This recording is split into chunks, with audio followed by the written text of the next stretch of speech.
I'm Chloe. After graduating from college, I worked as an office employee.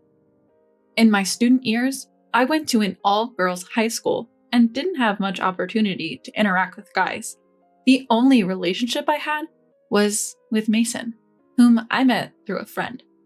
Mason worked for a major corporation. He was incredibly good-looking, like a celebrity, and had great style. I was head over heels for him. Then came a day when I knew I absolutely wanted to marry Mason. While waiting for Mason, who was late to our meeting spot, I received a call. Following the voice on the other end, I turned around to find Mason standing there with a big bouquet of roses. "Will you marry me?" I thought I was dreaming when Mason, smiling, offered me those words along with the bouquet of roses. I immediately said yes, and we embraced, public setting or not. I was thrilled by Mason's proposal, which felt like a scene from a drama. Little did I know then what Mason's true nature was. After getting engaged, Mason and I started to talk about practical matters concerning our marriage.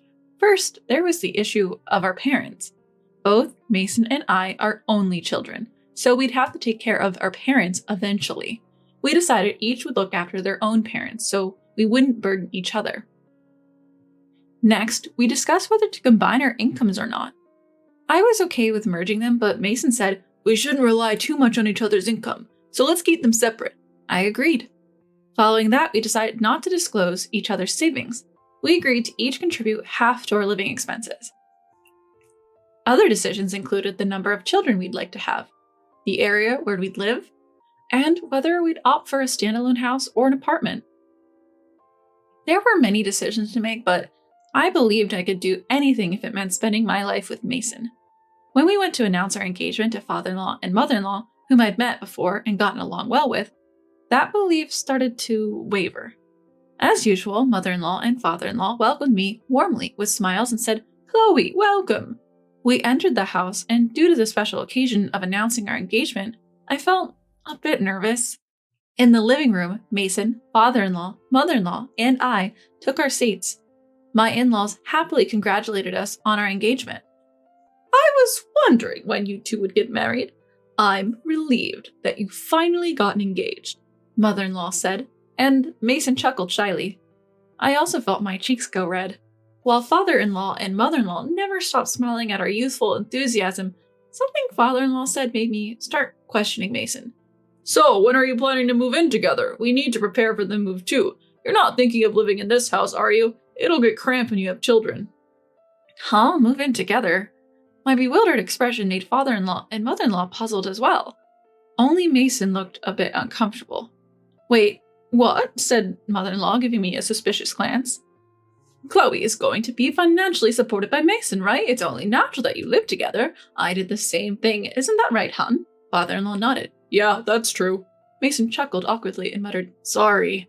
This meant Mason hadn't told his parents anything about our discussed plans for married life. This was the first time I felt disbelief and disappointment in Mason for not communicating with his parents. The man I deeply loved and saw as a prince suddenly seemed unreliable. But I've heard that's what marriage is like. I suppose there are sides of Mason that only become visible after engagement. I started to explain to father-in-law and mother-in-law, convincing myself that this was all part of it. I don't plan on relying financially on Mason. I'm not quitting my job. And we've decided to individually take care of our own parents. "Hold on, Chloe. You should reconsider. Sure, women are advancing in society, but Mason has a good salary. It would benefit the household. Isn't it heartless to care for your parents separately?" We're both only children, and our parents are roughly the same age. We decided it'd be better to each care for our own parents, especially if they fall ill at the same time. Father-in-law and mother-in-law had complicated looks on their face, but I continued to explain with unwavering conviction.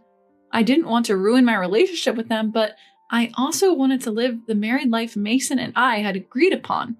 I don't know Mason's income or savings, but considering where he works, I know he earns a decent wage. However, quitting my job isn't an option for me. "Do you have such an important job, Chloe?" I hesitated a bit, then nodded. "Yes, actually, my dad runs a company that I'm supposed to take over in a few years." Father-in-law and mother-in-law were shocked. I was further disappointed in Mason for not informing them, as he knew about this. So do you have a higher income then? Because my parents own property, I own a few apartments in my name, so yes, I believe my income is higher than Mason's. I've been receiving a substantial income since 9th grade, thanks to the properties my dad transferred to me.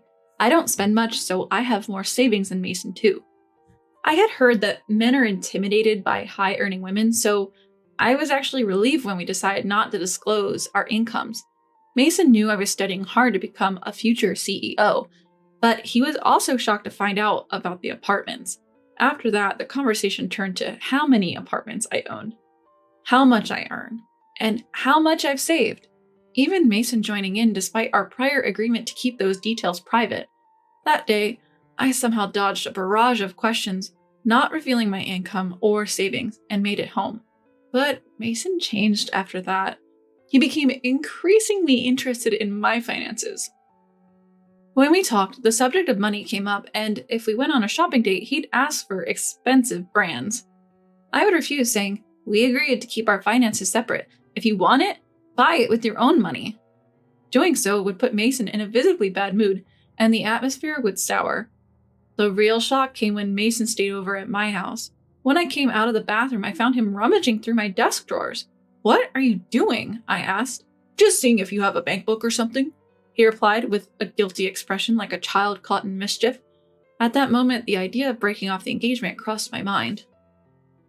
Mason was no longer the Prince Charming he once was. He changed his attitude as soon as he learned about my income and savings, and it deeply hurt me.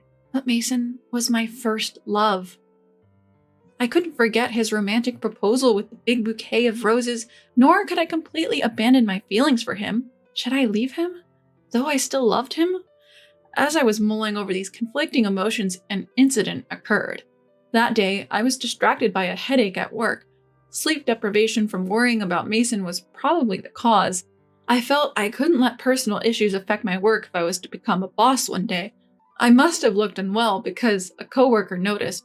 Since it wasn't a busy period and the staff had some bandwidth, I decided to leave early. As I reached my front door, I felt ashamed of not being able to manage even my health and noticed something odd. The door was already unlocked. For a moment, I wondered if I had forgotten to lock it, but that had never happened before. I was fully aware of the risks of living alone as a woman and was cautious.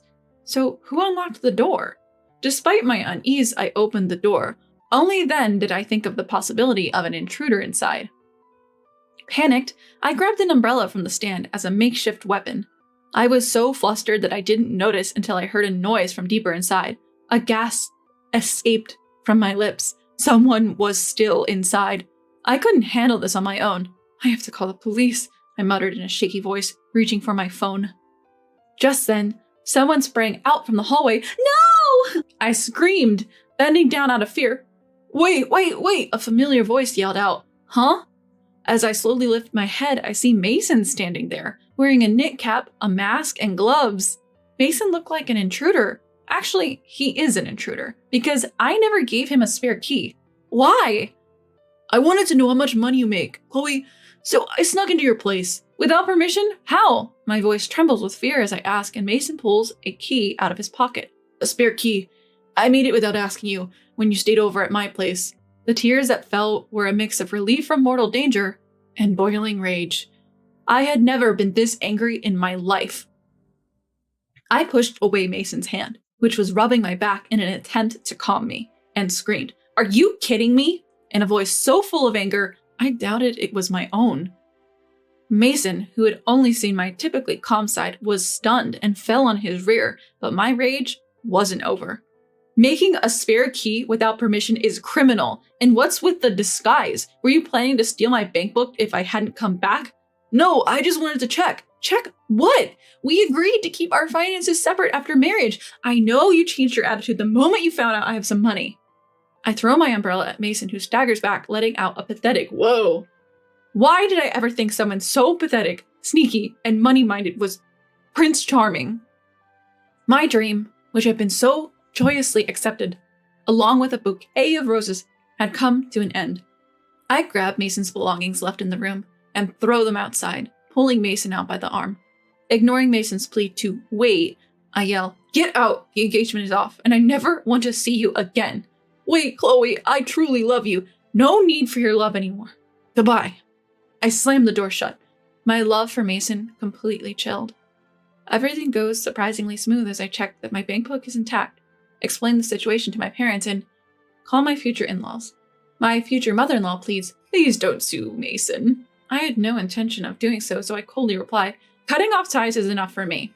My parents are furious at Mason's actions, and the engagement is swiftly called off. My dad was angrier at Mason than anyone else. Knowing Mason's boss personally, my dad spilled the beans, saying, "Your employee did this to my daughter." Mason's company was lesser in standing compared to my dad's. Panicked, Mason's boss transferred him to a remote location and demoted him. And so, my first love came to an end. I learned the hard way that love is over the moment money gets involved. Later, Mason marries Lily, a successful CEO. Mason was handsome, and Lily, who was rumored to like good-looking men, must have been charmed. Mason had quit his job and was living a life full of golf, horse racing, and casinos. But Lily, just a few months into their marriage, had enough of Mason's lack of work ethic. She kicked him out, handing him $1,000 and divorce papers. "You lose yourself with this money," she said, as Lily, who didn't know I was Mason's ex, later told me. I totally get where Lily was coming from. Mason was the kind of guy you'd want to kick to the curb. After that whole ordeal with Mason, I dove into my work. Friends at the time say there was an intensity to me, working with the resolve to make my job my lifelong partner. But there was a man who found that intensity appealing. He kept pursuing me, and though I initially resisted, I eventually felt drawn to him. Now, we're married, and we've been blessed with 3 children. Taking over for my dad, I've become the company president. My husband has taken all the household duties as a stay-at-home dad. Once the kids are grown, my husband wants to contribute to my company, and that's why he's my ideal Prince Charming. As for Mason, after Lily left him, he even tapped into his parents' money. He's been cut off by his family, and nobody knows where he is now. Looking back, he was a prime example of how greed can ruin a life.